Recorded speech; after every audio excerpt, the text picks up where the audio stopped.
Recording Secretary Megan to take really good notes. All right, first item on the agenda is the approval of the agenda. Patrick, changes? Assessment. We are going to be, well, let's wait till we get to consent. So no changes or additions. All right, board have any additions? No. Nope. All right, hearing none, I need a motion to approve the agenda. I move to approve the agenda. Second. All in favor, say aye. Aye. All opposed? That motion carries. Item 3 is approval of payment of bills. Stevie, sign off. I did move to approve payment of the bills. Second. Motion's made and seconded. All in favor, say aye. Aye. All opposed? That motion carries. Item 4 is the approval of the minutes from October 3rd, 2022. I saw no changes, so I move to approve the minutes. Have a second? I think you have to. Oh, I guess I'll have to second that. You weren't here. All right, I'll second the motion. All in favor, say aye. Aye. All who would like to abstain? Me. Let the record note. Me is Steve Ruzek. Yes, Steve Ruzek. He was not present. All right, item 5 is consent agenda item. 1, 3, what do we have? 7 of them. Mr. Chair, staff has presented a slate of consent items. With the pleasure of the board, I'd like to pull 5E for discussion, please. All right, board have any other ones? Nope. All right, hearing none, I need a motion to approve the consent agenda as, I will move to approve the consent agenda as amended. a second? Second. All in favor, say aye. Aye. All opposed? That motion carries. All right, back to item 5E. This is improvement 2021 final payment for Shifsky. Yeah, Mr. Chair, members of the board, the language in 5E was incorrect. We got it kind of switched around. It is not a final payment. Improvement 2022-1 is payment number 3, and it is change order number 1. Correct, Larry? Correct. Thank you.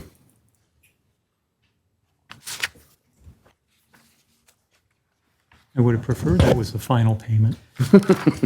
Sadly, That's no. about a third of the cost, isn't it? Yep. Yeah. All right, is that it? Yes, Mr. Chair. Board have any questions?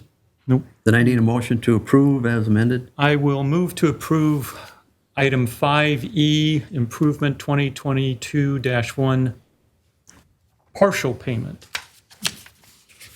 Have a second on the motion? Change order number 1. and change order number 1. I'll second that. All right, motion's made and second. All in favor, say aye. Aye. All opposed? The motion carries. All right, moving on. Item 6, old business. First one is Summit Lane easement. This is a resident update. Yes, Mr. Chair, we do have representatives from the neighborhood down by the Summit Lane easement. Staff has been in discussion with a resident who has volunteered to act as a spokesperson on behalf of this topic. Lisa, are you here? Yes. Oh, there you are. Lisa Marquis. I'm sorry. Come on up. Thank you.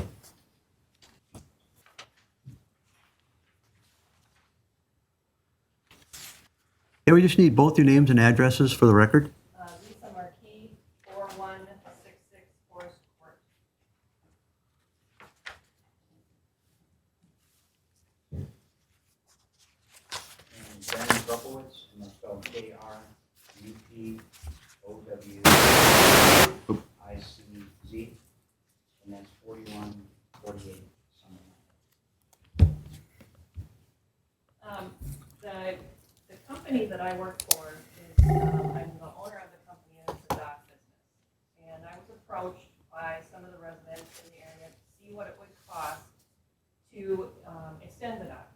And so before I could go to a dock builder that I would recommend to do this project, I looked into finding out some more information about, what are the regulations, what are the rules, and I went to the Township's website, and that's when we came upon the information about the board having discussed potentially closing the dock. And so I brought that information to the neighbors in our area, and I think you can kind of take it from there. Good evening. I guess I don't need that much. So what happened is we heard about, the challenges with the dock. We pulled together a team, and they're with us here, part of the team is with us. And we really went about trying to understand what some of the issues were that might have the board thinking along those lines. We did a lot of research. We developed a problem statement. We discussed the background at length. And then we started brainstorming in terms of some actions that we could take as a collective group to try to, and part of it is we know we need to engage the local community as well and on a broader basis. So we want to talk about that a little bit tonight. But let me just say that as part of our research, we also met with Paul Kelleher and Mark Saver, the past city manager for Wake Bear. In an hour-and-a-half discussion, we learned that these types of challenges are common around the lake, and they can be resolved as well. So, so that was part of our due diligence to try to understand, if this is something unique, or if this is something that typically can occur in many locations around Wake Bear Lake and others. So really, what we wanted to do here today is just really initiate a conversation, and what we wanted to do at this point, unless there's no questions, is to really talk about what our plan is moving forward. I will tell you that the plan that we have, we discussed with both neighbors adjacent to the park, and directionally, I think that, I don't want to speak for them, but we seem to all be in alignment in terms of these responses. And as you'll see, some of these responses have been recommended by members of the township as well in the past. So with that, I'll just move on to talking about what we want to do. Take a couple of these. I think some of the things that we really wanted to get out to the community is the rules of the dock. And I think that's one of the biggest issues that we have seen going on with the dock, especially the dogs.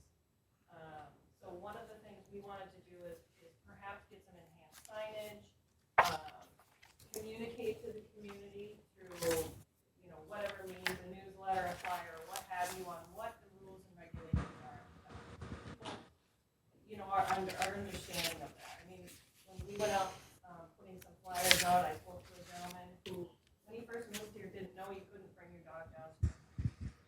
So those are just some things that we want to educate the community on, what those rules are. One of the things that I also want to address is some of the residents have done an extraordinary amount of time in building a garden for that path. It's been done with some donations, it's been done with personal time, personal donations themselves, but there's been a lot of true effort to build this beautiful garden that goes all the way down the trail to the dock. So we want to be able to continue that process and to continue to make it a warm and welcoming place for people to come. Okay. The other thing I wanted to mention is that we have notified the neighborhood that we're going to be here tonight and here to discuss the issue with you. So I just want to reiterate that last point. We had some folks who have lived in the neighborhood for 30 years and didn't know some of the regulations. So that's something we can definitely work on. We're also interested in our neighborhood watch program. We initiate contact with the Ramsey County Sheriff's staff. We see that issue as being broader than just the park. With the South Shore Boulevard trail expansion, we're not really sure, how much increased traffic there's going to be. So we think a neighborhood watch program, which we're in the process of establishing, is going to make sense. The next item is there's been a request from some of the neighbors to have a go-to person or people. Should an issue arise, should the sheriff not have to be contacted or others. And we plan to set that up. If that's just myself, or hopefully myself and others, that's something that we plan to do. And then, of course, we're going to continue to maintain the garden. But we also have, and you might know this, we have a gate, a locked gate, that's open daily by 3 different volunteers. We close nightly, so we want to continue all that activity as well. So, Lisa, do you have anything else to add? I don't have anything else to add. Is there anything that you guys can share with us as some of the things? Are there other steps that we could take? If you don't mind, No, go Mr. ahead. Chair, I'll step in. I sat on the park board for a number of years before I was on the town board, and this has been a constant, almost annually headache. And the reason is because we have everybody with good intentions, it just falls apart. And so a strong neighborhood group is excellent idea to do this. But Mr. Chair, I think they need to work more closely with the park board. This is a park board issue. I'm surprised we're even here talking about it tonight, really. It really belongs with the park board, where they can bring their thoughts on how to make this work, and they have to make the recommendation to us because it is a park.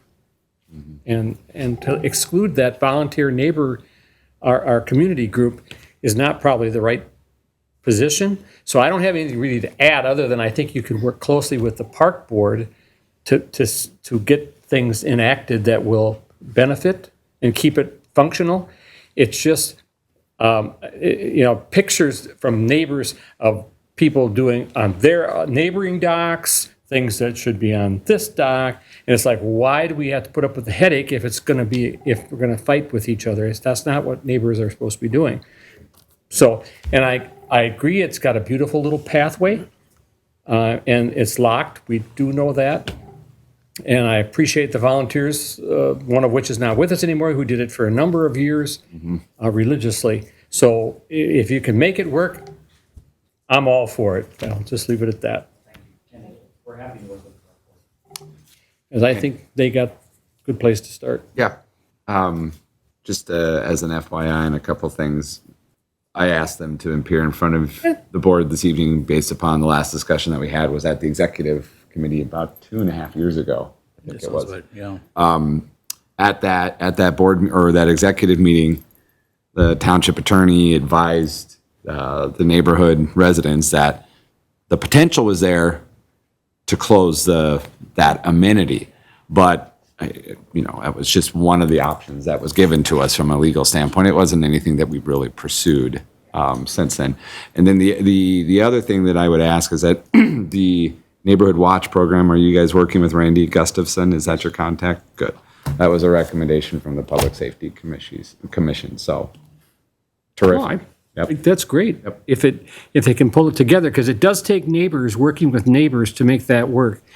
There's no town employees are going to be able to open it and close it and deal with the issues on a regular basis. And that's why this neighborhood idea was built in the first place. Was people said we can make it work, but over the years it's kind of drifted around and it comes back because people write hateful, spiteful things against each other, and it's like, well, why are we putting ourselves through this? It's just.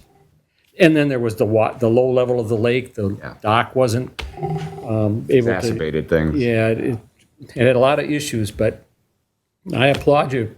Go for it. Board, how would you, in what capacity would you like them to approach the park board?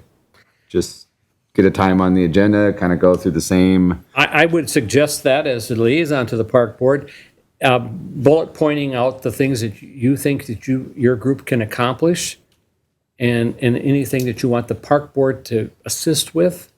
And it's all about the community. And they are representatives of the community looking out for our parks and trails. So that's the right volunteer group to work with us. They make recommendations to the board. So if there's something, I think the kayaks, aren't there kayak shelves there now? That came from a neighborhood group that said, this is a great spot for some kayaks. And so we ventured into that as the park board to put kayak shelves there. And I think there's only 6, is it 6? And they go rather quickly. But again, I was worried about, is it going to be vandalized? Is it going to be this, is it that? But we said we'd go along with it and try it. So that came through the park board. So that's the kind of things that they can do. And as far as working on the dock or other things, that would have to be a recommendation, through the park board to us. They're our advisory board, in my opinion. It is a unique amenity. It is. To the community that I think the board would like to keep in place, and I think the residents would like to keep in place as well. I would follow that up by just saying, you've got my contact. Just give me a call and I will get you on the agenda for the park board and we can keep going on this. One last thing is we do have to be mindful of the two parcels right next to the park there. You know, that they have some valid interests that we've got to figure out how to not trespass on their potential properties at the same time, so. You mentioned, we have had conversation with them, and we will continue the conversation with them, because of how close the docks are, I can see where somebody would just swim out and jump on somebody's dock. I mean, I can see all of those issues that are going on for those residents, but we want to keep them involved, we want to make sure they're involved, and that they're on board with everything that we're doing. Excellent. To try to, we will never prevent all of it, but No. we can sure try and eliminate some of it. Scott, you got anything? I think it's great that you're actually putting yourself out as the primary contact, trying to coordinate. The communication is wonderful. And I think that is going to help a lot with people thinking, why are they doing this? Why are they, and you get wound up that way. But if you're actually proactively trying to assist with making this work, that's great. We don't want to be policing it. So No. that's super. I echo everything else Steve was saying. That, and I was down there, I don't know, a couple, 3 years ago when another dispute came up, and along with Dale Radar Public Works. And I think originally when we purchased this property, it was really for just drainage and utility, because all that water was coming down East County line, hitting South Shore Boulevard, running into the lake. So part of it for the township was to control that. I think the garden's a great idea because that helps filter out and silt some of that runoff. I don't know how much use it got this year with the whole road being tore up, but I seems to me when I was down there last time, aren't all the rules posted on a sign there now? They are. It wasn't clear specifically about the dogs, and we've been able to, if you were Add that? we've been able to get that addressed and get that posted. But I think it's more than just, we think it's more than just the signage there. We think that we need to do outreach to, Yeah. you know, each resident. And ordinance 45 is a little long. Yeah. And, Sure is. it's obviously been revised a few times over the last maybe 30 years, I'm just guessing. Yeah, at least. So we want to crystallize that into key points that the neighbors need to know, and then we're going to hand that out door to door. But we're also socializing all this with people one-on-one as well. Well, and just one other question. The township owns the dock, correct? Yes. So if you wanted to add on to it, would that be a township responsibility to fund it? Yes. Because obviously we have to maintain it, Yeah. take it out, put it in. So that would be That some, part of it, yes. right. So the staff would be involved in that end of it, though. Well, you could have the residents buy it or build it or whatever. I mean, we'd have to make sure it was safe and met all the codes, but then they would donate it to the township and you as the board would have to idea. accept the donation. So we can work around that, I guess, is what I'm trying to say. Got opportunities. Thanks, Tom. We have another resident who wants to talk about it. All right, thank you. If someone else wants to speak to it? Hey, like again, you have to just state your name and address. I'm Barb Bojan. I live at 3999 Birch Knoll Drive. I'm just wondering, what are the easements for? Are they for the regular neighbors? When we bought on Birch Knoll Drive, I thought that the easements were our way of getting to the lake. And now I'm hearing about gates and regulations, and I can see that people don't want the dogs on their dock or people using their docks, but I think that can be taken care of by signage.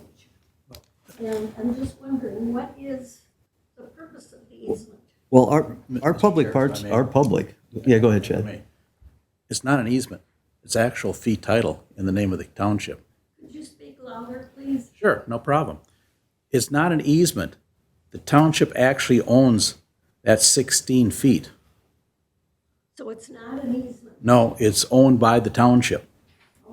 That's So why it's a town- park. Yes, exactly. I didn't know that. I was always No. told, or we always talked about them as easements, and that's where you could get down to the lake. And I can understand it's somewhat unique to only have a 16-foot strip of land, but that you own, but it is in the name, the town does own it. Okay, so the township decides what can be on there or what the. neighbors Exactly. can do. And I'm asking about this neighborhood group. How far does this neighborhood go? Yeah, so where we've been communicating with people is, South, I didn't hand out the believe South Shore Boulevard to County Road F, and Century to Bel Air. Sounds right. Okay, so we're outside of that then, on Birchnow. We're on the other side of that. But again, Barb, it's a township park, which makes it public. Yes. And then the township sets rules, when they can open, when they can close, when you can gate it, what's allowed, what's not. No different than Ramsey County, sets the same kind of rules for their parks. But you're as equal as anybody to use it Correct. during the hours that it's open. It's township property, so we can use it. It's a park. During the township. Yes. Exactly. Okay. Yeah. I just wanted to clarify that. Thank you, Barb. Thank you. All right, anyone else? Yes. I'm one of the neighbors to the west of the property. Just state your name and address, sir. Okay. Jeff Miller, 2651 South Okay. Shore Road. In the beginning of this year, we contacted the park board because we didn't want to have the same thing that's happened in the last 17 years, right? So we asked for a couple numbers of the people up in the neighborhood to police it because we didn't want to police it anymore. We didn't want to have the issues and do all the stuff like we've done in the past.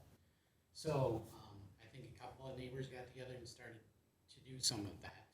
We've, in the last month and a half, I can say that it's been really good.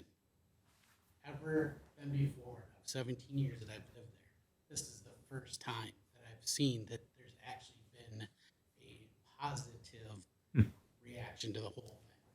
They put up another dog sign and stuff, so there hasn't been a dog down there in a month and a half. So that's good. You know, there's some really good positive things that are coming out of this. I really like it.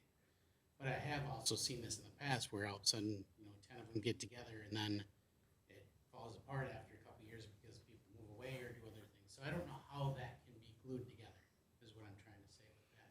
I mean, again, there's not just me, 70 years of issues at this small park from both sides. So it isn't me.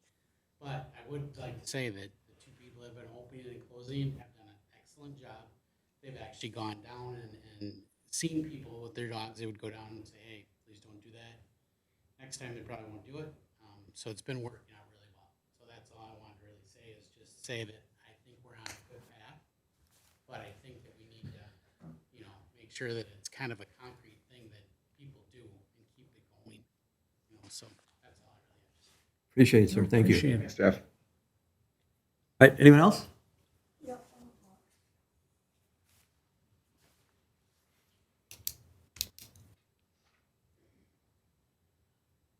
Hello, everybody. My name is Sharon Grossman, and I live at 3949 Jeffers Road, right next to the water tower. Now, our home was built by us in 1966, and at that time, the township needed an easement to the water tower. Charlene, does this have anything to do with the Summit Lane Park? Like what? Does this have anything to do with the park that we're talking about? No. Okay, are you here for the easement discussion? Yes. Okay, that's going to come up here after this, if you want to hold your comment till then. Okay, That work for you? will do. Okay, thank you. Anyone else? All right, folks, thanks, Lisa. Ben, I think you got your kind of a guideline. Yeah, just call the township office and get on the agenda for the park board. We'll work on it. Okay, great. Got it. All right, thank you. Thanks, folks. All right, moving on. Item 6B is the software upgrades. Tom, you gonna take this one? I'll start it anyways. This was something the board looked at previously between the new software, which would include basically all the finance functions, payroll, utility billing, permits, and code enforcement functions. And then eventually scanning in all of our paper records to electronic. The estimated cost was just over $282,000, of which a lot of it was for the scanning. We talked about doing it over a couple of years, and the board kind of wanted to know how we were going to fund it. So I've got some estimates on what we can use our ARPA funds or our COVID money for, and that we could put some money towards this project. And then we'd still have a balance that we could budget for in 2024. The 2023 levy max is already set, and it's going to be pretty hard to get the full thing in there. We could get some of it in, but not the whole thing. With that, if the board is okay with using approximately $160,000 of ARPA funds towards those 6 projects that I have listed, that would leave us with $173,686 of COVID funds left, which we could put towards this purchase, and then that would leave us a balance of just under $109,000 to fund. The scanning costs were estimates. Obviously, if town staff can help with some of that, scanning and cleaning out the files and so forth, or we don't need as many of the files scanned and can just throw them away based on record retention schedules, the scanning costs could come down and the whole project wouldn't cost as much. So with that, I'll turn it over to Pat, and he can put his 2 cents worth in. Well, Before you start, $282,000. before you start, I got a couple questions for you, Tom. The 160,000 for each of these, is that just an arbitrary number? Where'd you come up with that? Because we only spent 135 on the Peterson Road, but now you bumped all these up to 160 each. Well, for the southeast area, phase 2, 3, and the southeast Bald Eagle stormwater, it was kind of, I hate to admit it, but yeah, divided out kind of equally that way, and there's no logical other than it works out. Well, where I was going with that is if you made all these 150, that would give you another 70 off the cost we'd have to refinance for. No, we wouldn't refinance it. Or- We'd just have to come up budget with for it. other town funds to pay for those projects.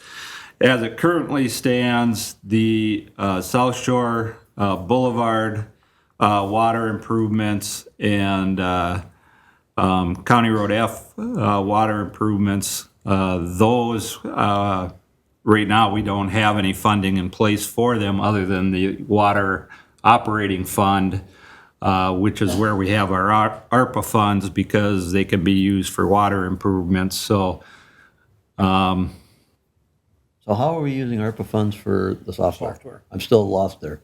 because we can say that by having records available to the public electronically and to staff electronically, we are limiting exposure to COVID. We are in compliance. All right, I just want to make sure we have a tie there, so we don't.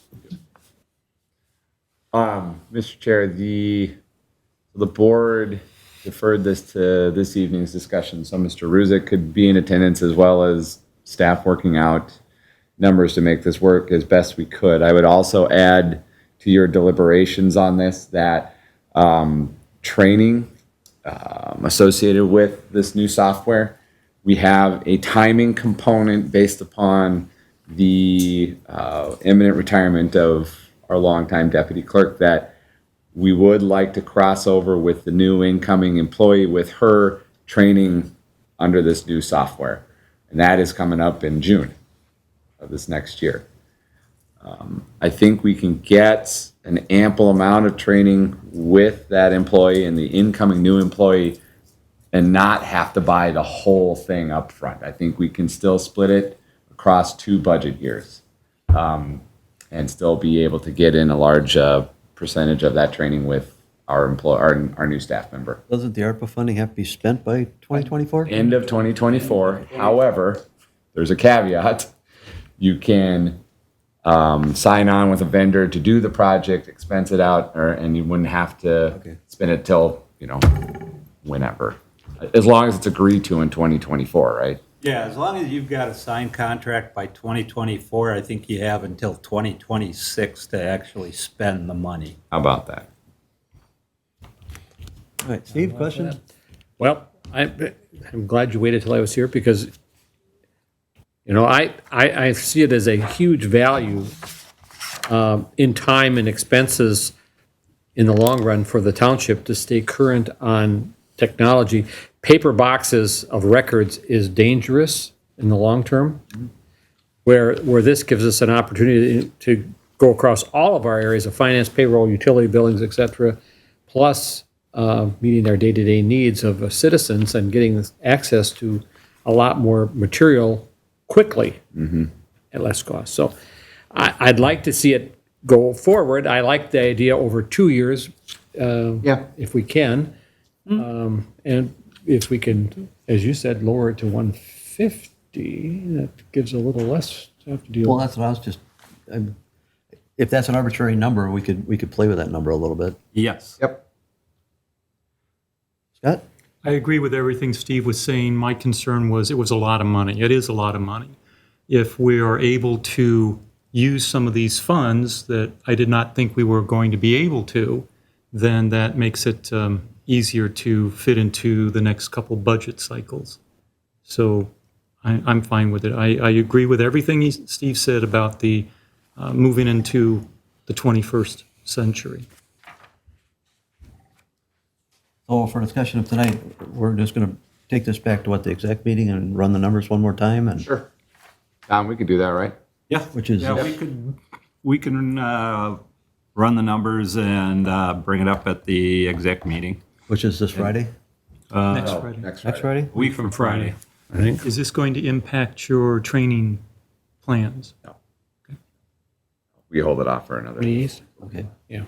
And just as an aside, the numbers were arbitrary because of my input, not. I figured that was the case. Yeah, that Leave the numbers go to the number without guy. saying. Yeah, go without They all saying. make sense. Anyway. Do they make sense? Put them on the spot. I can explain them anyways. However, I will not be there a week from Friday. Oh, this is great. So you will have to depend on the man over there. Bring it for on. numbers. All right, bring it back. All right, so that's the plan. We'll visit this on our exec meeting. Yes. Sounds good. All right, moving on. Item 60, this is the Capital Industries 5300 Cinema Road Park Fee discussion. Yes, Mr. Chair referred to this during the EDA board meeting. We do have a couple of sizable projects on the horizon within the township that at least one vendor has reached out to us regarding what they consider to be an onerous amount of money based upon our percentage formula with our park fee. As it currently stands, per ordinance, it is a 10% contribution by the vendor based upon the real estate valuation, and it was a $5 million valuation. So they would be in for $500,000 in park fees. They consider that to be something that's going to affect this deal overall. It was not in their pro forma at all when they got into this discussion, so I got to give them the benefit of the doubt on that one. I said I would bring it to the board this evening for their consideration as to how they would like to proceed upon this. Wouldn't this be brought up when they apply for the permit and the contract? Yep. For the, So the reason we came up with this number is we went through an exercise with them regarding all the fees that would be in place. I think they're on the hook for over $100,000 worth of fees already for permits. And then this on top of it was a bit much for them to handle. but it's also the 500 or in lieu of property dedicated, right? Correct. Now, I don't think that development's got the space to put a park in there. I mean, they've got that thing built pretty full. So that leaves them with the only option of going outside of their property, buying something else in the township and giving the township that property in lieu of. Would that work, Chad? Chad, what do you think? Not really, no. I mean, the idea is, this is an impact fee. Either you put the park on the property you're developing, or you pay the fee instead. So they can't dedicate any other parcel. Not really, no. I mean, well, okay, I see your, would they buy land outside their project? Yeah, as long as it's in the In the township. township? You know, I'm just looking at, they could buy a $200,000 lot and pay that instead of the 500 and then give that to the township for a park. Well, Depending on where it is, to a obviously. great extent, it's up to the township to decide.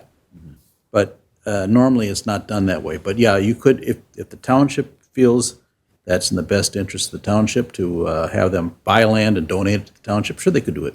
Money man's got something to This say. may not work or play into it, but aren't they extending the trail through their property and the It's been trail? eliminated. It's They eliminated. eliminated it.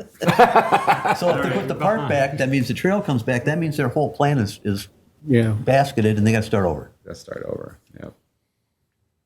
And the residents were pretty happy with Yep. what they finally decided on. Yep. Well, They were.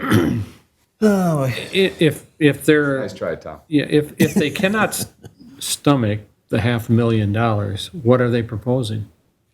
They didn't propose anything yet. They wanted us to have a discussion about it, and Ed and I had an offline discussion about it too, and he had a couple of ideas which he just brought up here, but beyond that, I don't know. To the north, I mean, we do have a park that is sitting there that could really use some development.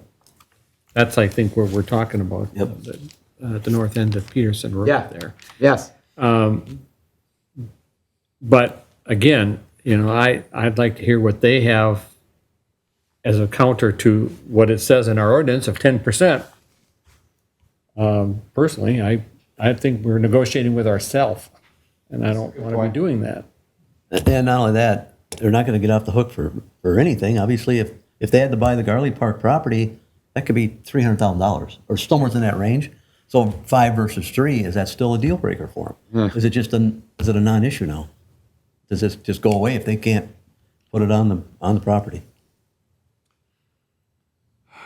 It's a marketable piece of property. It's in their hands. I mean, that's our ordinance, It's we didn't create this last night. No. So if they put the trail back in, Chad, I mean, with that, That would count towards their impact, yes. But But Dusty Trail doesn't do it though, does it? Has to be a land associated for a park? well, no, the trail. I think if they, I'm sorry. Parks, no, go ahead. playgrounds, trails, or public open spaces. If they actually built the trail, improved the trail, that would count towards their obligation for park purposes. But I think it's pretty clear, based on discussion over the last few months, the trail is not feasible. well, it's not feasible, and no one really wants it. No. There was some. I was gonna say, you'll have the total ire of the neighborhood.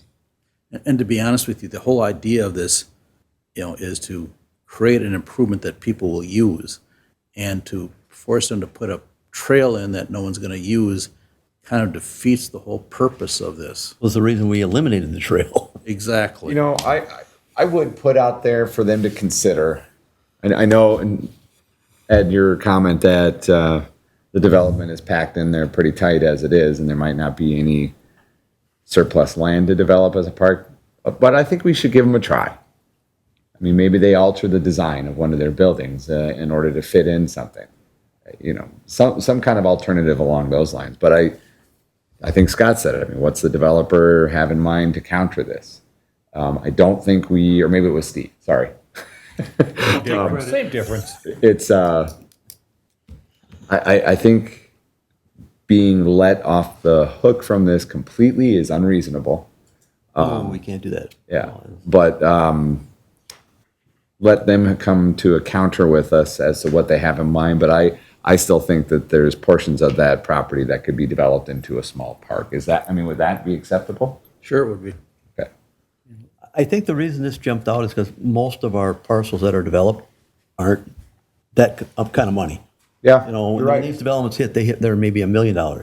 So, Tops. or residentials, those park fees are spread out over each lot. Amongst each lot. So you don't Correct. see that big chunk out front. So I think this is what caught everybody by surprise with the number not associated with 500,000. Would that scenario be the same, what you just described for the Pine Hills development and the, what is it, Three Oaks Yep, development? that's exactly how they handled it. Because they didn't build a park, right? No, each individual was paying, each lot paid into the park fund. And they were paid in as they sold. So cumulatively, it was a lot, but Yep. individually, it was, oh, I Correct. see what you're And saying. it was just passed on to the consumer because when they bought the lot, they knew there was going to be a park dedication fee. And we have this same scenario maybe playing out to the north of there. In the new apartment. And so, They better be way aware. well, they better be aware of it, but whatever works here is going to work there and vice versa. So we need to be careful. I don't want to let people off the hook with, And so it also Nothing. circles back to the conversation we were having at the EDA, how that will apply to selling our Parkway property. Correct. And they better be aware of it. 10% is $100,000. There had been a lot of conversation with this development, especially with the, I'm going to call it the woods, the section that had a lot of trees and valley and was pretty, and I believe the developers were backing off of that area to try and save some of that. Could that count as open space? Sure it could. Could they be halfway there already? Could be. It's possible, but I agree with Steve that let them make the next proposal. yeah, that's a good point though, Scott. But yeah, and Let them make in fact, a counter. remember, this is designed, the whole purpose of this fee is to lessen the impact of the development on the township environment. And by retaining the trees, that would be lessening the impact. Chad, would that have to be probably stated as an outlot given back to the township, or would they maintain control? Well, there's two ways of doing it. Either create an outlot or grant the township a conservation easement All over right. that area. One or the other. It's more common to actually just simply grant a conservation easement because they want to maintain, if they actually deed the property to you, that can affect the size of their project And their green space and a number and of things. everything else. So they'd rather give you a conservation easement, and to be perfectly honest with you, that'd be the fair way to do it. But it'd take a conservation easement back. All right, so obviously they're going to have some homework to do if they want to try to proceed with the project. So can you give staff a directive here? I mean, or is the directive just to get in touch with the developer and understand that they need to come up with some kind of a solution that's not waiving the fee totally? Well, yeah, the 10.1.3, is that where you're getting at? The land conveyed to the township for public recreational, passive recreational open space shall be dry, usable, blah, blah, blah, blah, blah. Me? Yeah, No, cash is accepted. well, actually, yes, I guess 10.1.3 would be it's passive recreation, but it's not really passive recreation per se. It's really, well, Well, yeah, it says you could justify, the conservation easement under that basis. But actually, conservation easements are kind of common to maintain land in a natural state. they have to so it's conveyed to the town though, right? I mean, it's our, The easement, well, yeah, Easement the easement would would be conveyed to the town. because it says such land shall be dedicated to the town prior to the approval of the final plat. Yeah. That's what, Yeah, dedication, easement is the same thing. same thing. Yeah. Well, let's see what they come back with. Did we give direction to staff other than to figure it out? Well, no, they're telling us to have the developer figure it out for us. Okay, but we were talking internally, there's a couple options that they could Sure. come up with, but they kind of need to come up with it on their own, and you could say, that's a good point. They're sophisticated developers, they should be able to figure this out.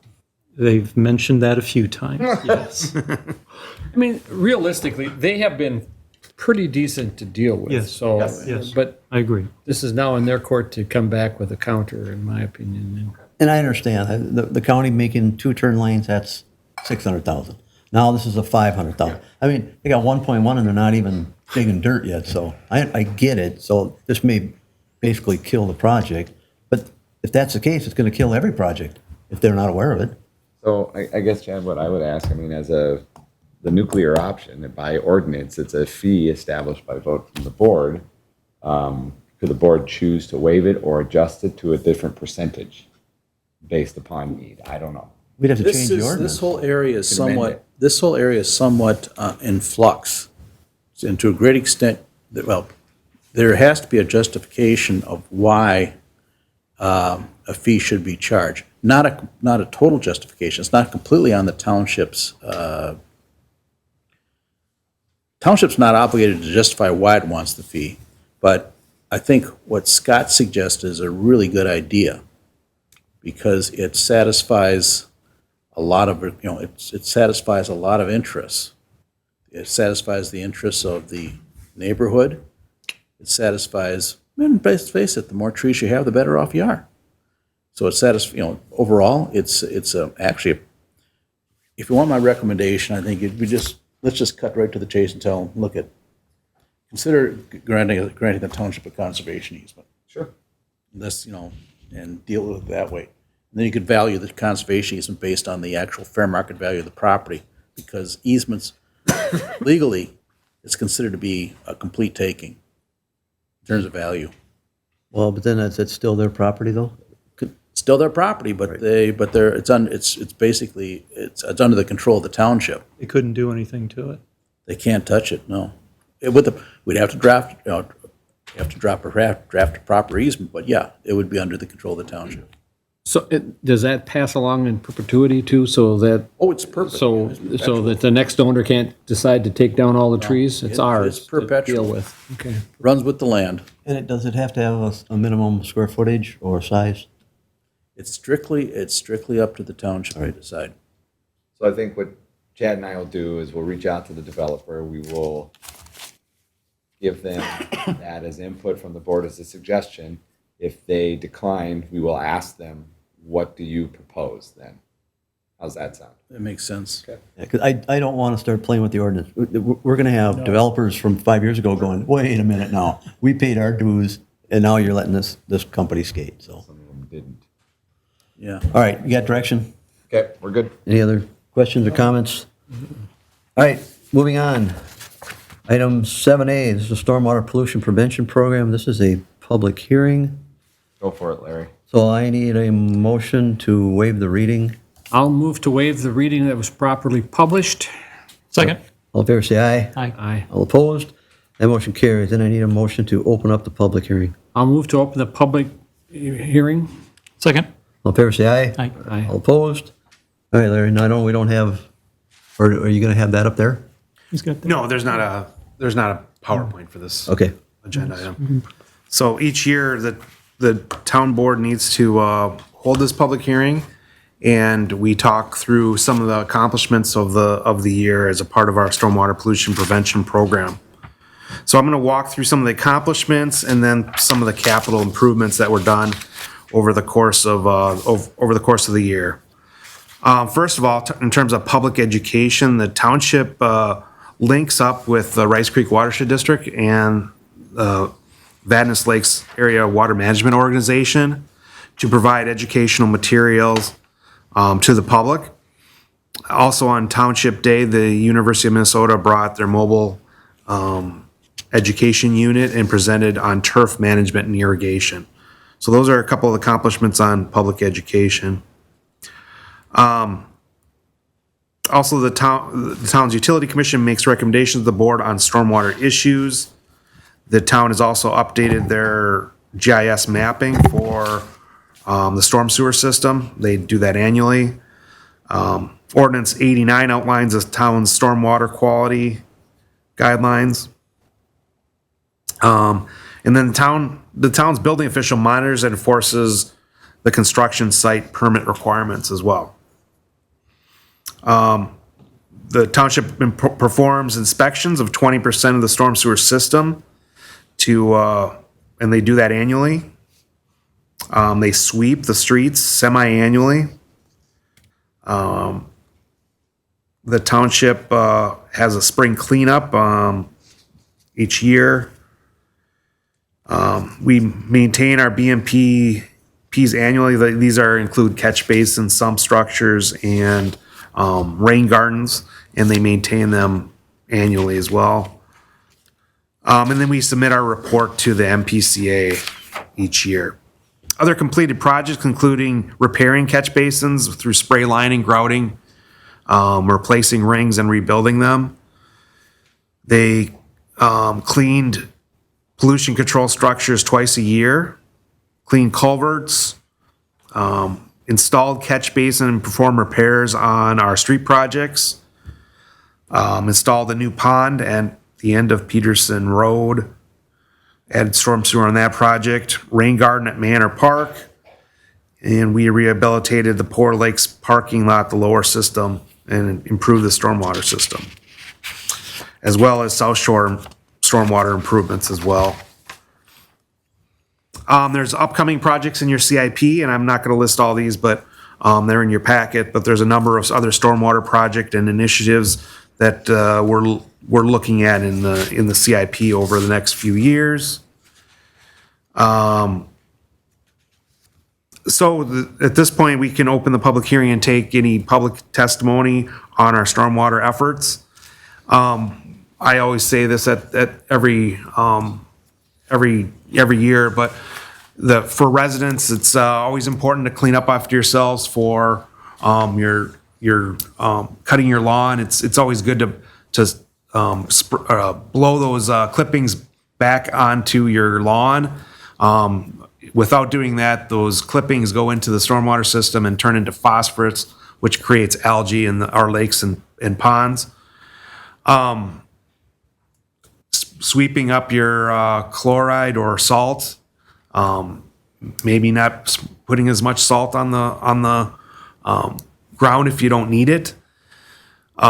If you're changing your oil in your driveway, making sure you're cleaning up. If you're doing a landscaping projects, doing sweeping and cleaning up after those are just a few ways you can keep our stormwater system in good shape.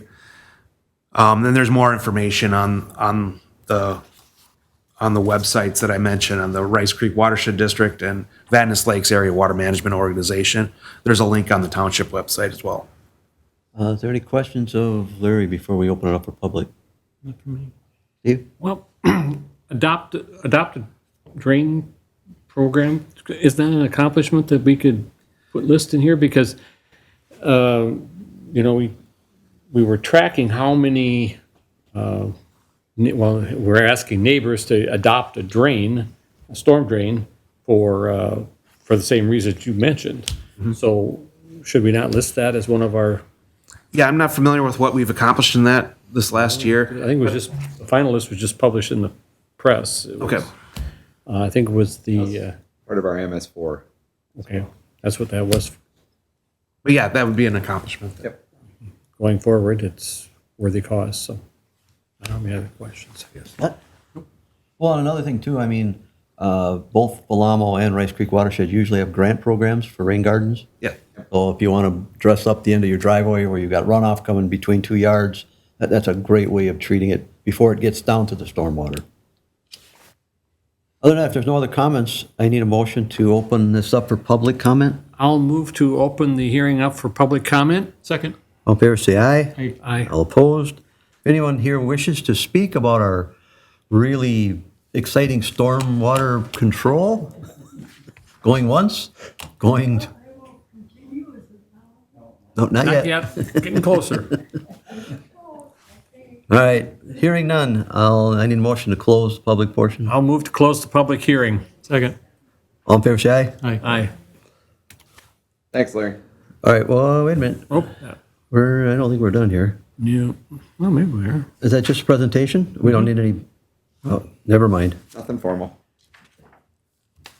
Well, we did, it says we did last year, we moved to receive the material. Oh, That's what I thought. you can do that as your well, whatever. All right, I'll move to receive the material. Second. All in favor, say aye. Aye. All opposed? All right, motion carries. Now, moving on. Our last item on the agenda is this Improvement 2021 Southside Assessment Hearing. Again, I need a motion to waive the reading. I'll move to waive the reading that was properly published in the paper. Second. All in favor, say aye. Aye. All opposed? and then I need a motion to open up the public hearing. I'll move to open the public hearing for improvements 2022-1 South Side. Second. All in favor, say aye. Aye. Okay, before we start now, Larry will go through his presentation.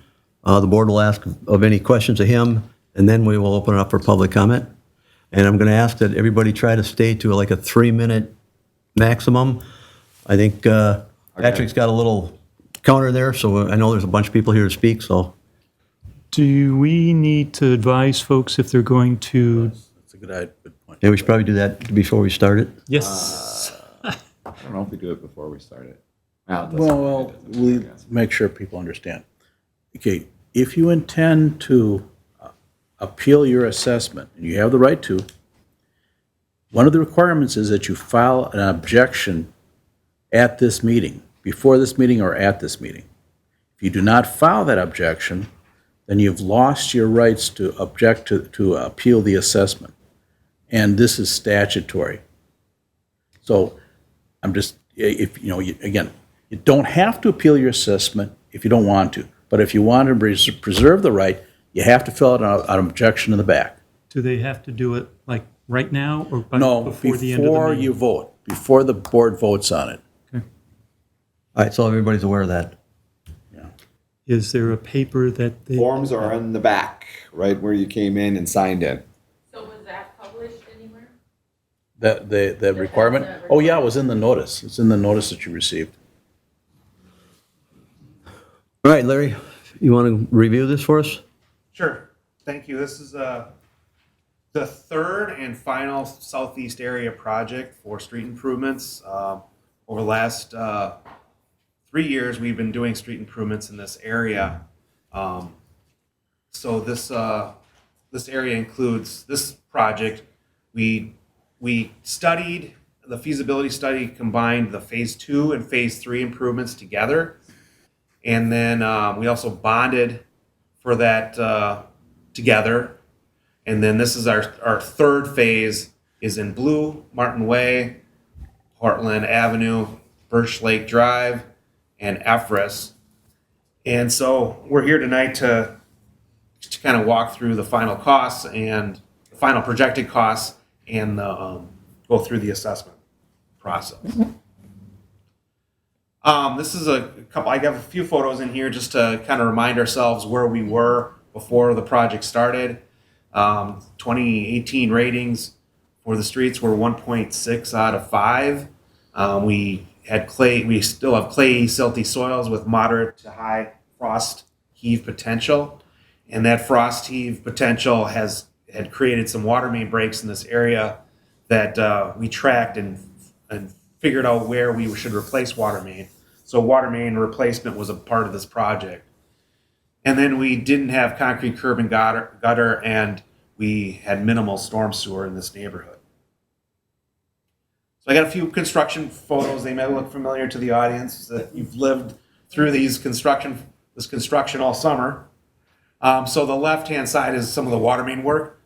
And then the right-hand side is some storm sewer work. The water main on the left is 8 feet deep, so it took a while for the contractor to construct that and rebuild that water main system. The storm sewer you see here is shallower. It's roughly 5 feet deep, and a lot of new storm sewer was placed on this project. These photos are on the left is where they're digging out the streets and correcting some of that soil beneath the street to build a good, hardy road section that'll last the test of time. And then you can see on the right-hand side is where they're paving. So these are some current photos. Now, the project isn't quite complete. They've made a lot of progress. The big push was all the utility work, and that took a lot longer than I think the contractor had thought it would. And so doing all that water main work, the force main work for the sanitary sewer and all the storm sewer just took a long time. But now that utility work is complete, they are really working hard to get the streets put in place. And so even this Saturday, they paved a good portion of the project. The next final area that's east of Portland, they're putting in concrete curb and gutter there this week.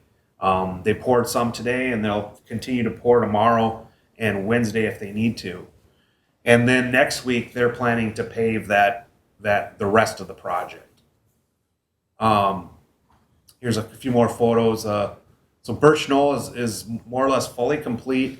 The mailboxes are in, the yards are restored, the driveways are installed. And that's their picture on the right. The picture on the left is what was paved on Saturday. So here's kind of the remaining construction schedule. So again, curb and gutter this week through Wednesday. They're paving driveways here. They were doing that today and continue this week for all the driveways west of Portland and Portland. Yard grading on those same areas on Portland and west of Portland. And then next week again, paving the rest of the project and paving driveways as well. And then their plan is to complete yard restoration the week of October 31st. All right, so we'll get into some of the costs. So this chart shows kind of the construction costs and then some of the other costs, including engineering, administration, bonding, legal notices and such. So in total, the project costs are $4.68 million. We're projecting that. We crunched a lot of numbers over the last 2 weeks to see where we're going to land on this project. This number was higher than our feasibility study, but it's lower than the projections we had even a month ago. So as a part of the process for public improvements, you see that chart on the right includes a lot of different steps that we must follow statutorily to do this type of project. And right now we're nearing the end.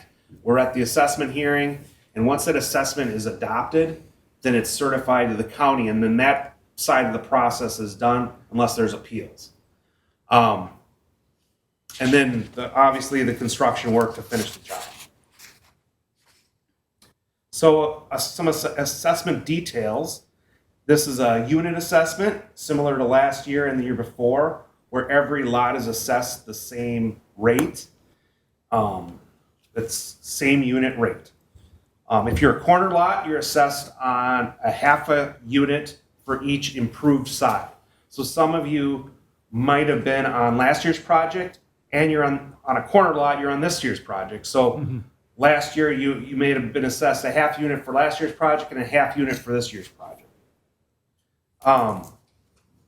Historically, before 5 years ago, the full cost of the improvements was assessed, but those assessments can't exceed the benefit, and the benefit the costs have exceeded the benefit. So the costs, trends of costs have exceeded the trend in benefit. So benefits are increasing, but costs are exceeding that benefit. So we see the benefit on this project of being $11,000 per unit. As you may recall, last year we came into this hearing at $11,000 rate, and the board decided to reduce that. For that project, we had better pricing than this project got. But one of the good things is on this project, we bonded this project with last year's project before the bonding costs have skyrocketed. So this project has benefited from those better bonding costs.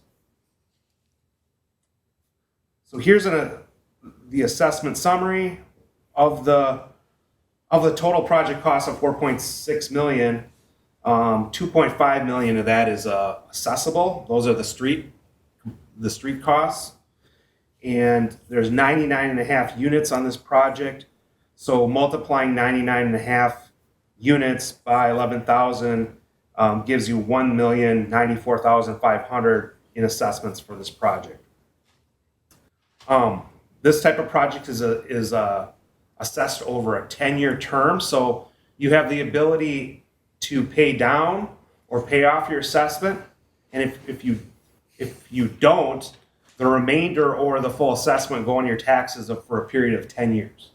And so it's broken apart into over those 10 years. And the interest rate we're recommending is 3.5%. So this is what it would look like on your each year for your tax impact if you put it all, let it all go on your taxes. So it's an equal principal schedule. So each year you're dividing. If it's the board decides on 11,000, it's 1,100 per year, plus the interest for that year. So the annual payments you can see. There's my cursor. So the annual payments here kind of reduce over time as you pay off principal. So it's equal principal each year, but the interest varies depending or as you pay off principal.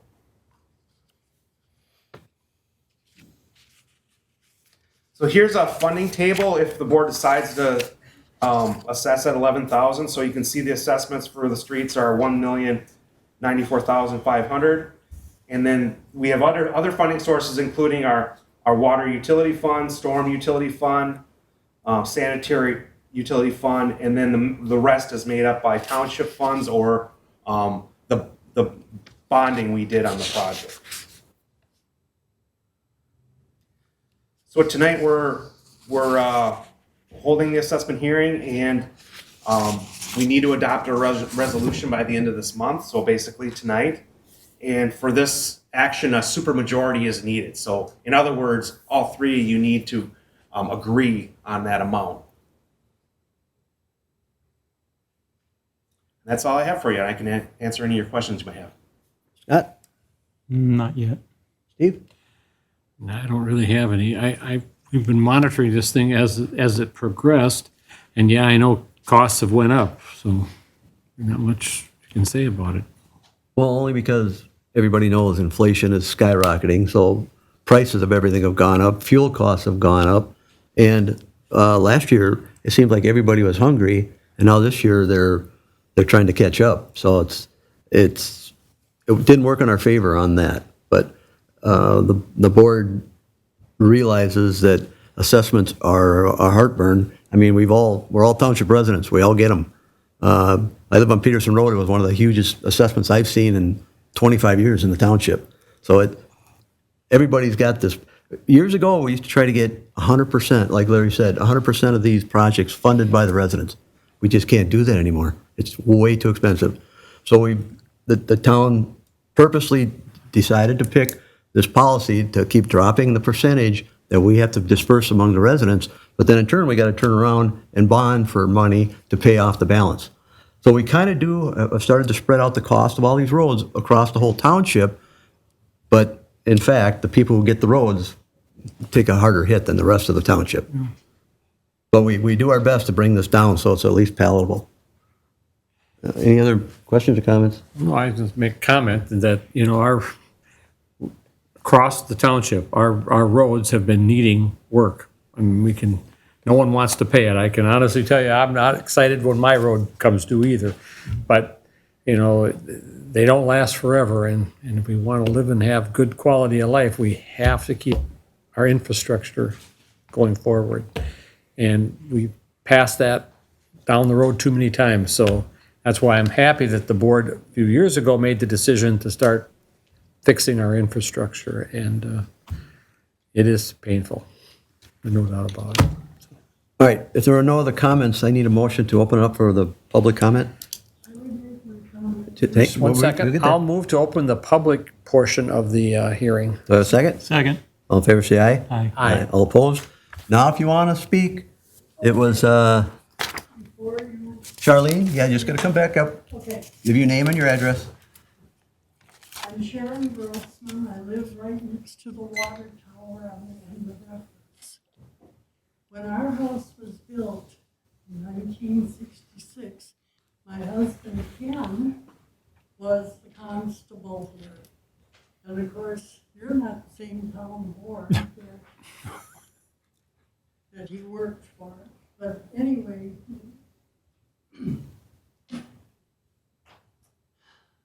now you make me blank. But anyway, back in 1966, the township needed an easement to service the water tower. And Cal and I, at that time, gladly agreed to give the town board an easement. We were never reimbursed or anything for that. And the township uses our little hill, our 100 feet frontage on that road to get into the water tower lot. And because the township uses our street as much or more than I do, my little car coming in and out of the driveway, I think it would be fair if the township would share the assessment with you. Do you agree? The township is sharing the cost of the project with you. The whole cost of the project, the township is more than taking on the burden of the project. Well, I'm looking at your easement that made my property smaller. Well, you still own the property though, correct? Yes. And the easement is just a public use. Would you like to explain that to Chad? Sure, I mean, you are still the owner of the property. You still have the right to use it, subject to whatever use the town has to make of that to access the water tower.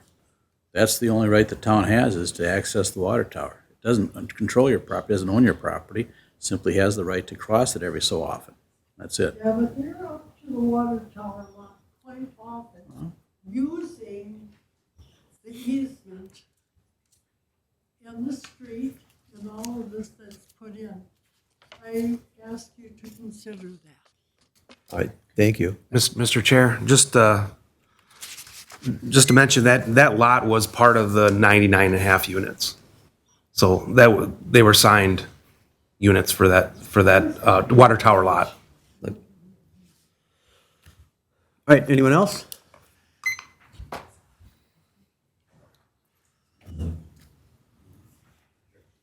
Aaron Less, 2634 Martin Way. Just a couple of questions. One, you didn't say where we should file the objection. Oh, you just hand it to us. Hand it to us. Yeah. Yeah. Thanks for pointing that out. Here, yeah, sure. Right here's good. Thanks. Thank you. Yeah, and by the way, just as long as you get them up here before the board takes a vote, you're fine. Just want to make Oh, yeah, but good point. couple of simple questions, I guess, with regarding payment. I know we can make an initial payment in 30 days, and it goes on our property taxes. Is there any option for making additional payments to reduce the interest gained over time, like we normally can with a traditional loan? Or after the 30 days, we're just locking the interest returns? I'll take that one. Yes and no. How's that for an answer? Within the 30 days, as was stated, you can do either a full payment or a partial payment. After that, they'll basically put 1/10 of the remaining principal onto your property taxes plus interest. And then each year, you can pay off whatever the balance is, but you can't make any more partial payments. So let's just make it simple. Let's just say they did $10,000.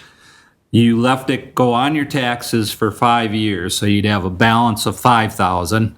You could go and pay off that $5,000 and then avoid those last 5 years of the interest charges. So you can't prepay.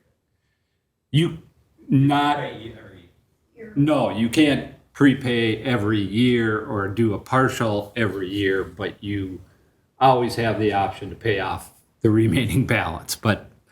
And before it gets certified, you can make the partial payment. Sure. Okay. I'm not a number. I'm just trying to figure out options for avoiding interest. Yeah. So if there's no, I also pay property taxes now. Yep. escrow. So I'm just looking for options if I can just pay it out. But it sounds like- You can, within this first 30 days, just come to the office and you can pay either all of the assessment, whatever the total it is decided on tonight, or a partial. Yeah, but I'm wondering about the past, after the 30 days. after the 30 days, the first year would go on to next year's taxes, and then you're forced to pay whatever the balance of the principal is. So if you let it go on, again, using the $10,000 assessment example, they would put $1,000 of principal on your taxes next year plus interest, and then you could pay the $9,000 balance off at that point, but you couldn't pay, say, $5,000. Sorry.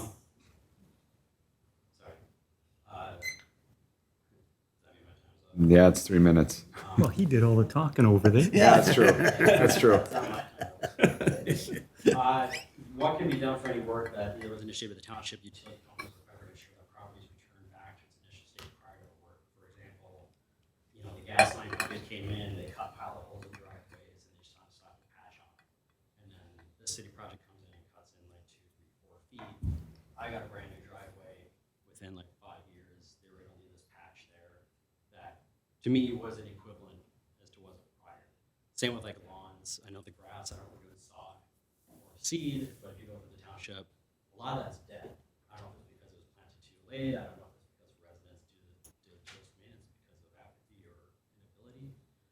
Just kind of curious as to what power, or what we as residents, or what the township could do to ensure that our township still looks good after this project, besides the new. Do you want to address that? Sure.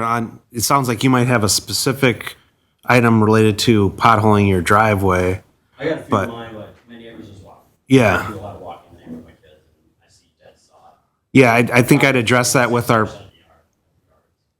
project inspector on where that seam should be for I your, got lucky. I pressured Sarah to fix it, but there's also spray paint markings on my driveway. I know some of my neighbors had cuts in theirs, and then one of my neighbors, she has grass cut up like 20 feet from the gas lines, and they just put contractor seed down, which is full. So I just didn't know if there is any rules and anything whatsoever that could be done to make sure that I know we're doing an improvement for the township, but we also still want the township and the yards and the people to feel good about it. Well, the township does hold certain funds on these contracts, and a lot of it is for complete restoration. So especially finished late in the fall, come spring, something else may arise. Or all of a sudden, we get an early snowfall and it can't get done. So I like to say, because all of us have lived through these easement and big projects, but they're pretty good about coming back next spring and making sure that the residents are happy with the restoration. So if people have issues, is there a solution? yeah, continue to call our project inspector. Every yard impact is different. Some people are back further. If you lived on where the water main was done, your water shut off, you have impacts a little further that we need to go back and restore. But in the end, I mean, we're dealing with the sod issues from last year. They didn't turn out the way we liked on certain properties. And so we're still dealing with the contractor on that. And so,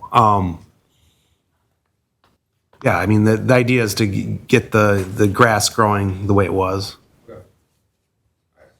All right. Last one is just more of a comment. You guys have kind of already foreshadowed where the numbers are ending up. Some numbers were left off of your presentation this year compared to last year, showing what estimated versus projected was. But I know last year, the justification for lowering it to $9,000 and 3% over 10 years was because the numbers were there, but also because you wanted to have an error. You want to appear fair for in relation to other projects. Street improvements that are going on in the neighborhood. I know for people's benefit, you can only assess the street improvements, not the storm drain water. I didn't see where the numbers were pre-estimate versus projected. I also didn't see where the numbers were in terms of funding, pre-estimate for township funding for the that versus now. I think last year it was 40%, 45%. Funding from the township was lower. I don't know if we're anywhere near that. If you can answer that. Yes, We sure. are at that, aren't we? 43? 43. This project is 43. Last year's assessment of 9,000 was at 58% of the street improvements. The original projected costs were 3.4 million for this project. Yep. when we did the feasibility study. What was the original township funding? The original township funding was 908,000. Okay, so a bit different in this scenario. And when we bid it, our projection was 3.8 million. And so, Okay, so this is more of a comment, just a reminder as to why you guys lowered it last year. Oh, trust me, we we wrestle with it all the time. So that's all I have. All right, thank you. All right, anyone else? Yeah, I'm Scott Zeman at 2687 Martin Way. And I have a question about the fair market appraisal evaluation. What has been the process for that? Could you go over that? That might be, Chad, that might be your department. I mean, what we do is this, is there's an appraiser hired who makes a general estimate of how this is going to affect the values of all the properties. I mean, you can't do, for these projects, you can't do every single house separately. There's a general overall review done by an appraiser. Now, if you appeal it, then obviously, depending how far you go in the appeal process, the town will hire an appraiser to appraise your property separately. But I'm hoping I answer your question is, there was a general opinion, an appraiser gave a general opinion as to how this will affect the value of the typical home, typical property in the area being improved. So what was your results from that? I don't do the appraisals. Had been done to do a Oh, yeah, I mean, when, as Larry mentioned, Okay, well, I'm here. okay, well, as Larry mentioned, the actual costs exceeded the actual benefit. That's why the assessment is limited. So it was at least 11,000, at least the amount of the assessment. Well, what was it? Larry, do you know? I've never seen the report, actually. yeah, it was, it ranged $8,000 to $12,000. And who did it? I don't remember the company. To be honest with you, I don't remember either. I don't think we used Sampere. I think we used someone else. But now that you raise it, from now on, we better make sure we have a copy of that appraisal available. And I'm sorry we don't. I can't, but it's standard practice, for at least for this township. So I will tell you, some municipalities won't even do an appraisal initially, which I think is bad practice, but that's what they do. It's up to them. This town does it differently. They actually do have an appraisal done. But we'll check on that. I think that should be done before you. Oh, we are, yeah. See You're that exact. information. The appraisal was done. It was Yeah. 8 to 12,000. Why isn't it here in Artemis? Who did it? You don't even know who did it. I don't remember who did it. We did it before the first, It's super, super important. well, How do you not know who did it? I don't remember who did it. Well, it's gotta be part of this whole thing, the records, you gotta. Is there a point? Is there a reason you want to know? Yeah, because if Okay, you then- have something worth 8,000. I tell you what, then you the can't be- clerk you will can't answer, do the clerk will 11,000. get you that information. Yeah, happy to. But is it true if you have an $8,000 appraisal, you can't charge 11,000? That's true, but Larry just mentioned, it was between 8 and 12. We could go as high as 12. We worked with the number 11. We can't go any higher than 12. And we've already credited the neighbors to 11. And now there will be a discussion if we can do it better than that. Well, the average of okay. 8 to 12 is 10. Can I make a comment to you? I know what your point is, and it's a fair point. And, but I would say this, it's not, to appraise each individual home, each individual property before the project starts, is going to run about $500 to $1,000 per property, which would have to be added to the cost of the assessment.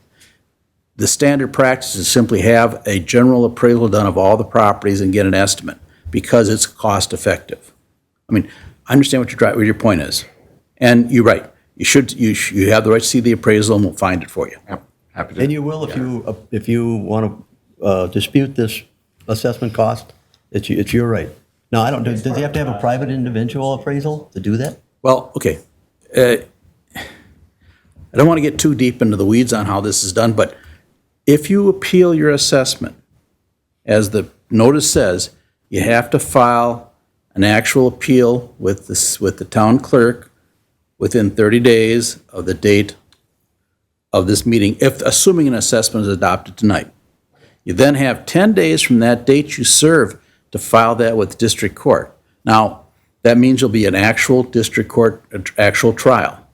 And normally at the trial, I'm not going to tell you how to handle these because obviously I represent the township. But the standard practice is that the homeowner you can either testify yourself or you can hire an appraisal. Normally, most people hire an appraiser, which is, like I say, about $500 to $1,000. And that's just to have the appraisal done, then you have to pay for the cost of them testifying. And the township does the same thing. So the actual process is, if you appeal your assessment, you actually go the whole route, and we go to trial, you're probably gonna have an appraiser, we're gonna have an appraiser. Oh, yeah, that's what I'm the town attorney. I'm here to answer your questions. Yeah. But again, I also represent the town, so. Thanks, Scott. All right, ma'am?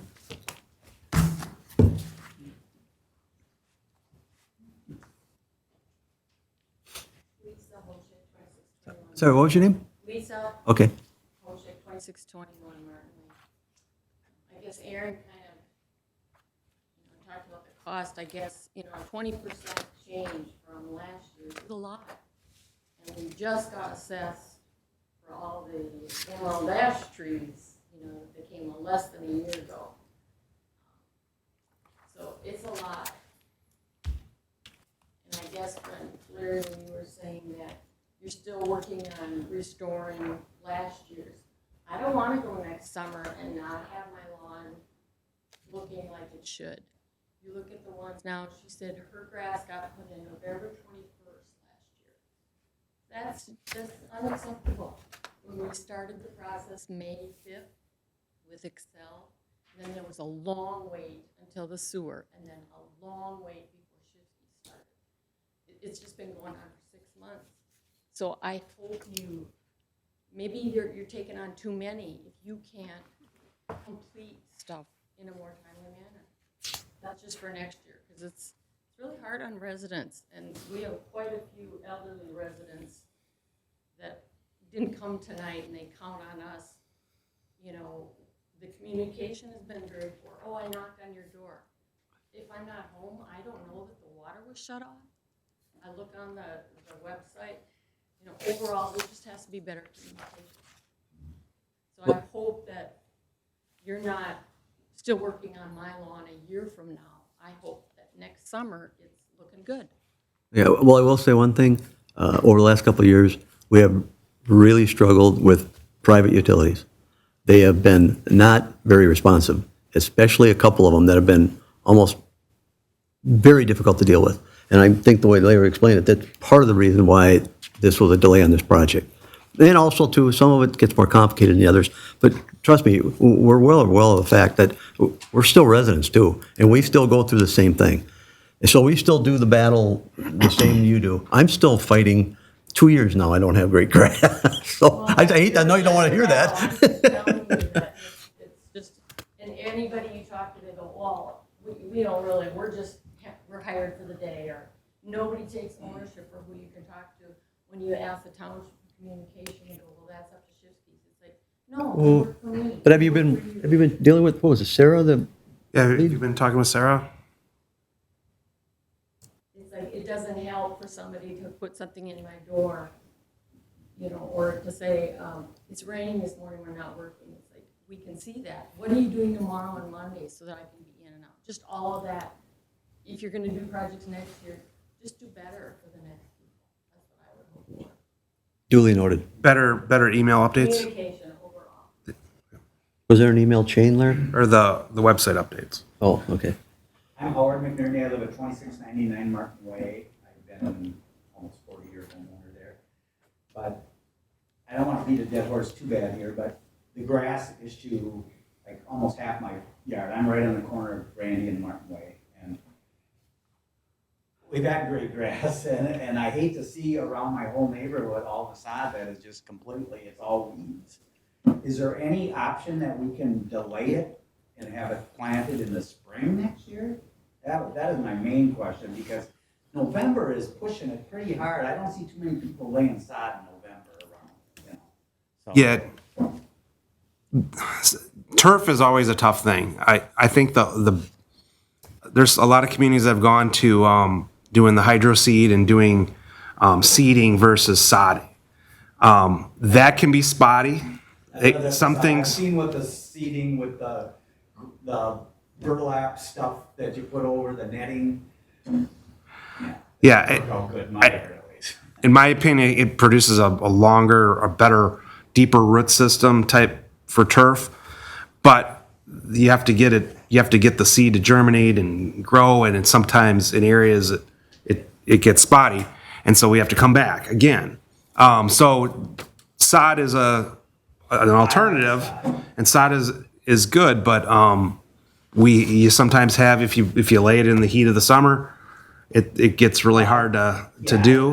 I agree. You usually don't lay sod in end of July or August. Yep. Either, but like April or May when it's I'm just worried about if we get the weather and then I got to see it next year where I water it every day and everything and it just is dead. Over the course of my career, I've seen where sod was laid right before the first snowfall, the first substantial snowfall, and it worked. It went great. It went dormant right away. In the spring, the snow melt fed the grass and it grew well. Last year, it didn't do that. I can't explain why not, but That's what I'm worried about. we've had really good luck in my career with laying sod, even into November, but right before the snow hits it. But it's always a challenge. Turf is always a challenge. All right, anyone else? Come on up. Don't ask him a question. Yeah. It's actually for the attorney. Sure. No, sorry. You had mentioned that you had asked if us needing to file this tonight was in the handout. I don't speak lawyer, it's very legalese. It'd be nice if there'd be a nice explainer and layman's for me as a county to understand that I physically, I talked to Patty this morning to figure this out and actually get the document. So it'd be wonderful if it was. No, you raised a good point. And, go ahead, I'm sorry. I didn't mean to cut you off. Well, actually, it was in the notice, and it was stated that you had to provide a written objection, either file it with the clerk before the meeting or at the meeting. I don't see it says before the meeting, at meeting. That's right. I'm sorry. I'm not, but I'm going to read it for you. Providing a written objection signed by the affected property owner is filed with the municipal clerk prior to the assessment hearing or presented to the presiding officer at the hearing. Is this in the assessment? Yeah, it's in the, excuse me? What's the section title of the area you mentioned? Appeal of assessment. Yeah. Yeah, it's the last sentence. But, can I say one thing? If you raise a good point, because it's important people understand what the process is, because here, I don't want to sound too lawyer-like, but this is actually jurisdictional, which means if you don't do it, you can't bring a case. So it's important people understand that. And if you have a problem, you obviously know what you're talking about. I'll sit down with staff and work out a way of making sure people understand they have to do this, beyond just the notice itself. Sure. So you can include the legal portion, legal phrasing, but could you also include a summary? Actually, I prefer not to use legals. I try to speak English, to be honest with you. No, I'll ask one, it's just a question, I'll let you guys answer it. The assessment benefit, that was calculated in 21, and we're upheld to that assessment in 2022, even though the economy's changed and everything else has changed and the bids have changed and housing prices have come down. If the benefit would have been recalculated for 2022, would it have been different? It should have been recalculated in 2022, for this portion of the project. We usually do it as a part of the feasibility study, that timing. This feasibility study was done for the two projects. So, In 2021. yeah. And so we're being held to that standard. Well, that was the timing of the appraisal. So we don't, is there any reason why, in fairness, to the assessment again on projects? normally, That's based off what you right, normally, again, I'm talking legalese here, but the court looks at the value at the time the assessment was approved to determine if there's a benefit or not. Think of it this way. Let's say the town had approved this assessment, say in 2010 when values were really low, or had approved the project in 2010 when the values were really low, and then didn't approve and then you actually didn't challenge it till 2014 when values started to skyrocket again. Theoretically, we could justify almost anything at that point in time. By holding us to the actual rule of when the project was approved for the determination of the benefit, in that case, it would have worked in your favor because the benefit would have been a lot lower. But to counter that, if you do the assessment, just the opposite, right? Yeah. Like if my benefit, I got a realtor and said, no, that was only $5,000 I gave you, but I'm paying 11. Right? That's Well, 13 free over time. keep in mind, you have to have there has to be a rule so courts know what courts have some standard to follow. And the standard is basically what is the increase in value at the time the assessment was adopted? Or actually what the project was adopted, not the assessment of the project. Regardless of the project went 1, 2, or 10 years. Exactly. Well, a lot of times when the bids come in too high, we scrap it. We won't do it, and then it starts all over. So if that would have been the case, then everything would have started over. New assessments, whenever we decide to try again with hopefully better bidding, then it would have started over. But we have to have a baseline to start. We can't just keep bouncing. If it goes a year, then we don't. To start with, it's also more expensive. Now we got to start that whole project again through assessments, and it changes the feasibility. So it's all a money thing. What's it going to cost? It's going to cost more. And those costs are going to be spread out over somebody, and it's usually us. I might add that those appraisals have, over the course of my career, changed over time, but they really don't. It's a slow change.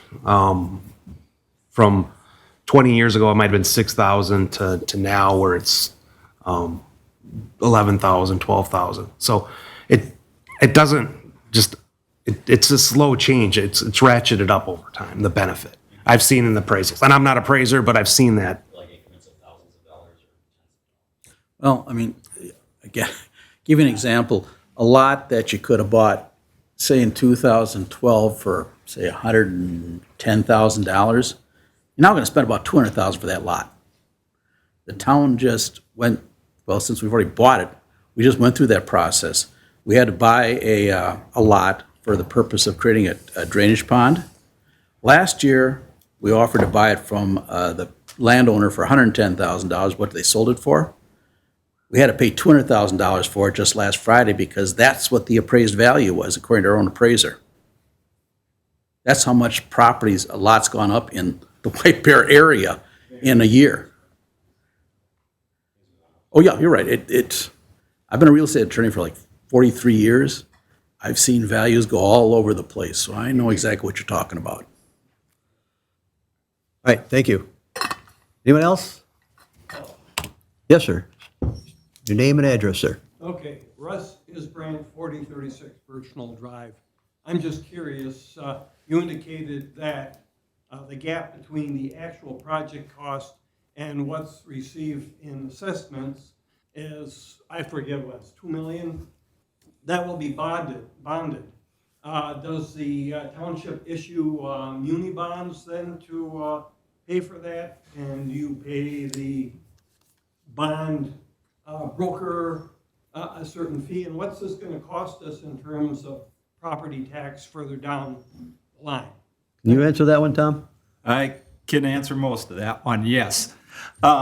We actually bonded this project with the 2021 street project, so we've already issued the bonds in 2021, which was a good thing, because if we were to issue that bond today, we would have been paying around 4% interest instead of the 1% interest that we got in 2021. The bond costs for issuing those bonds, Larry does have that in the cost estimate at just over $51,000.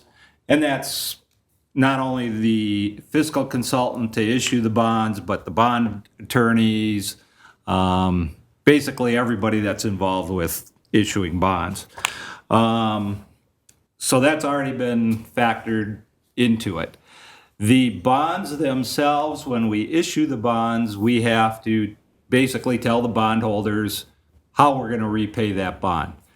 So we give them our estimate on assessment costs, how much we're going to use in town funds, whether it's water and sewer funds, general funds, wherever we're going to get the money from. And then if there's a gap still, then they factor in a property tax levy for that. And that's why Larry had on his one funding thing, the slide, that there was township fund / levy.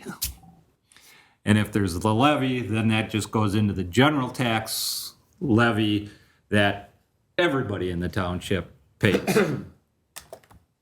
Okay, thank you.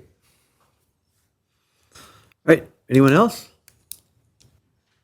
All right, hearing none, I'm going to look for a motion to close the public, oh, I'm sorry. Monica West, 2634 Martin Way. I just wanted to kind of reiterate what Lisa had mentioned about communication. It was a little bit hard, especially with like the water notifications. You know, after the first one, we kind of learned that we need to be kind of on the watch for those water notices. But the second time around, you know, I was scrambling to like fill pots and pans and things because the first time there was an issue with the drainage and the water was just dirty for almost the entire night. And not all my neighbors, you know, are able to take the time to drain and to, you know, flush. We have a lot of other neighbors, you know, who, you know, can't get out of the house, can't do those things in the first place. So it was just kind of hard. You know, a lot of these other neighbors also rely kind of on us to kind of like use communication for them and to like let them know what's going on. The legalese, again, is kind of the thing. It would just be kinder to our neighbors, especially, you know, the elderly folk who might not be able to read through the lines and understand that and research it like we have the time to do. So I just wanted to make that would be appreciated, you know, for the next group, just a little bit more communication. All right, thank you. All right, that it? Do I have a motion to close the public portion? I'll move to close the public portion of the hearing. Second. All in favor, say aye. Aye. All opposed? All right. Scott, you're a money guy.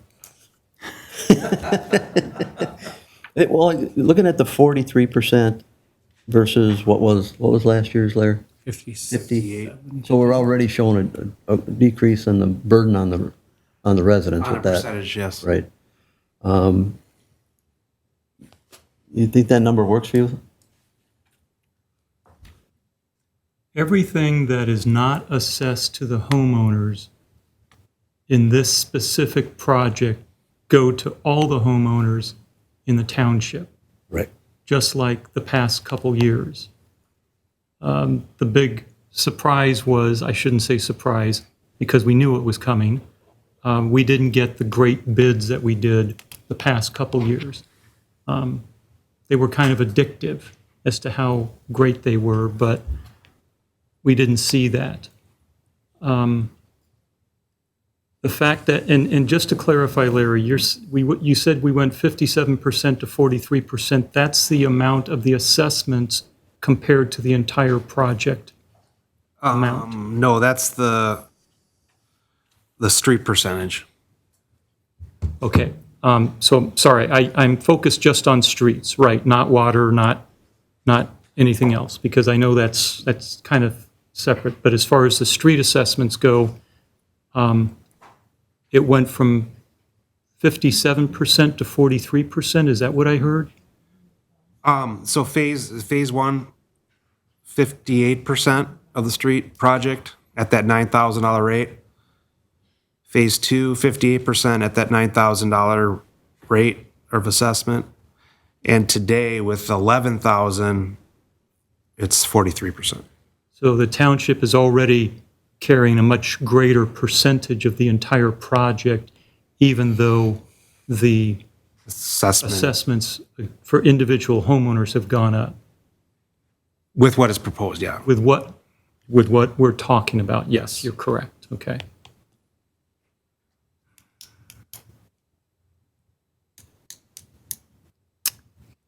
I'm still mulling it. Steve? I don't know where we got a lot of room to squeeze. I mean, there's just, or to change unless you can take funds from someplace else, but I don't. Well, because of the number of units, I mean, you're talking 100 units. 100 units. Even a drop of $1,000, $100,000 we have to You disperse somewhere else. Disperse. That's the other thing with this particular neighborhood. I mean, there was more units to divide things up in phase 2. I don't know if they just maybe have some larger lots here, or, but there's less units than the phase 2. Well, then I'd get So back lot to you, sizing. Mr. Kelly. I mean, if we drop it to 10.5, there's still $50,000 we have to push off to the other residents. Correct? You would have to use reserves, and you more than likely would not be able to reduce the property tax levy that was calculated in the bond documents 2 years ago. The bonds that we issued in 2021 included this project.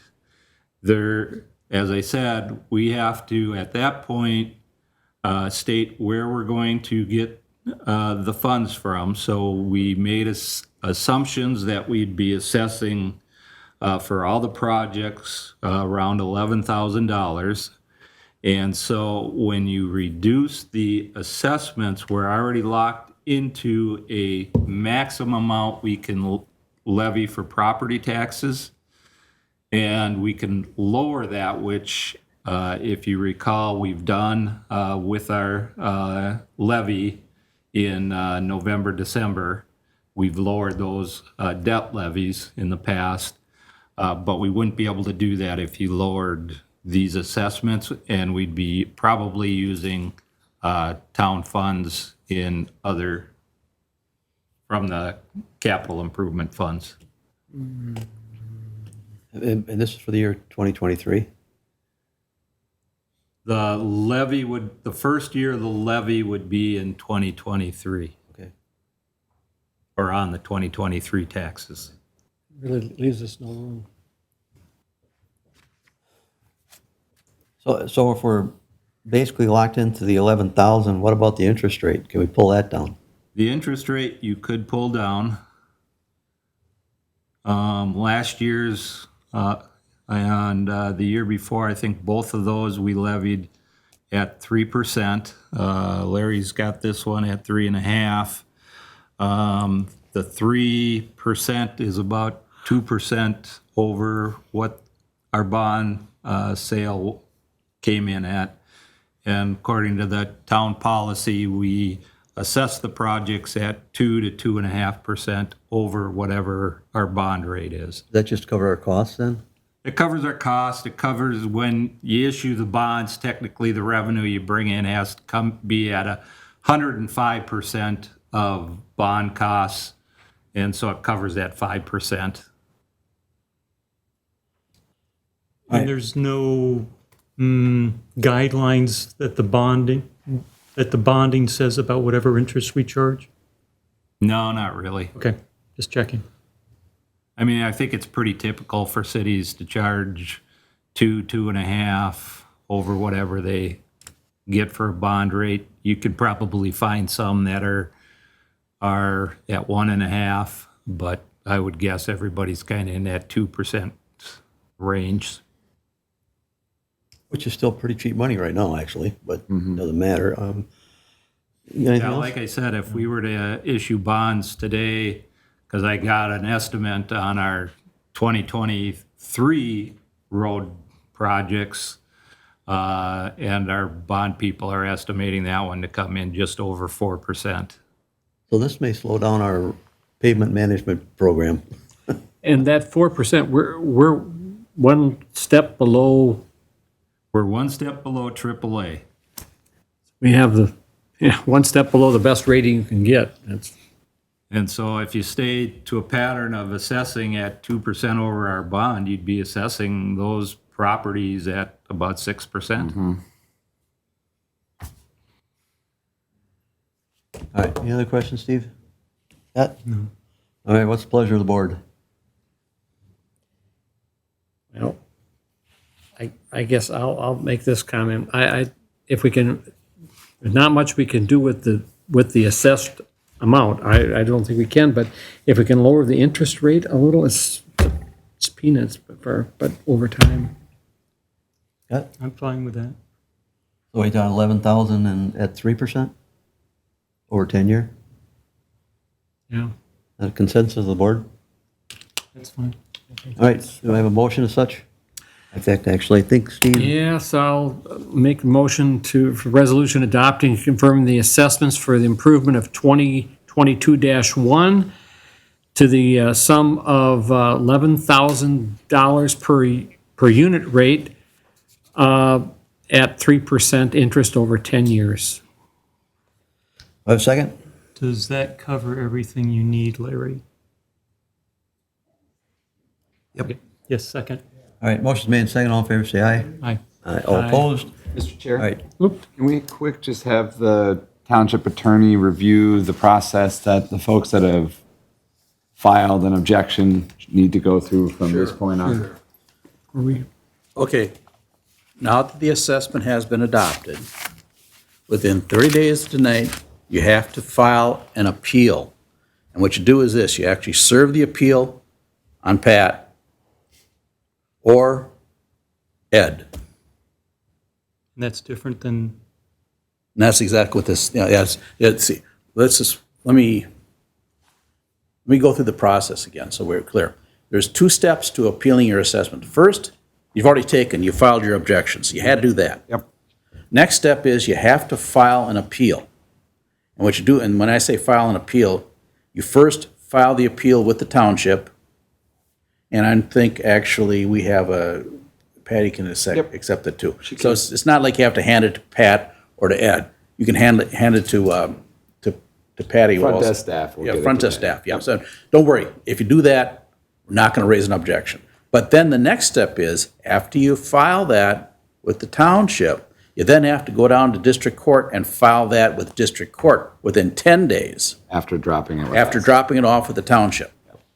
Those are all jurisdictional. You gotta do it that way. And that's right out of the statute. So, at that time, Chad, would they be given a court date, or is it just No, goes into okay. the system? Yeah, so that's a good question. The next step is, once you file your appeal with district court, then the district court will notify, okay. Again, now we're getting into the weeds a little bit here, and I don't really want to do that to you too much, but what happens is this: when you file your appeal with district court, you're going to fill out what's called a certificate of representation. And court staff is really very nice about this. They're very nice people to deal with. They'll explain what you have to do. It's a simple form. You put your name on there with your address and your telephone number, and at the same time, you put the name and address of the township on there. And then the clerk, the district court, will then notify the township that the appeal's been filed. And they'll notify you too. It probably takes from the date you actually file with district court to the date you get this notice of the court file number. It's about 5 to 10 days. I mean, this is my life. This is what I live with. And after that point, then there's a couple other steps. And if you do that, I'll tell you what, I'll guide you through it. But there are some additional steps you take. And it's strictly up to you. You can hire your own attorney if you want. That's strictly up to you. I'm sorry, I'm not picking you out. I'm not picking you out. But you're a person I can look at, okay? So, you can hire your own attorney, you can do your appraisal, you can do it yourself if you want. It's pro se. But those are the steps. If you do file your appeal with district court, we'll guide you through it. I'll guide you through it. All right, thank you, folks. Like I said, if you have any other questions, you can contact Patrick at town office. All right, we're going to move on. Item 8 is new business. We don't have any. Item 9 is added agenda items. We don't have any. Item 10 is now an open time, so you can talk about anything you want. The mic, you just got to come back up, State your name and address. We have a new member of Utility Commission, right? Yes. Congratulations. All right, hearing none from the audience, I need a motion to receive agenda materials and supplements. So moved. Second. All in favor, say aye. Aye. Then I need a motion to adjourn. So move. Second. Second. All in favor, say aye. Aye. All right, motion's been made. We are adjourned at 8:55.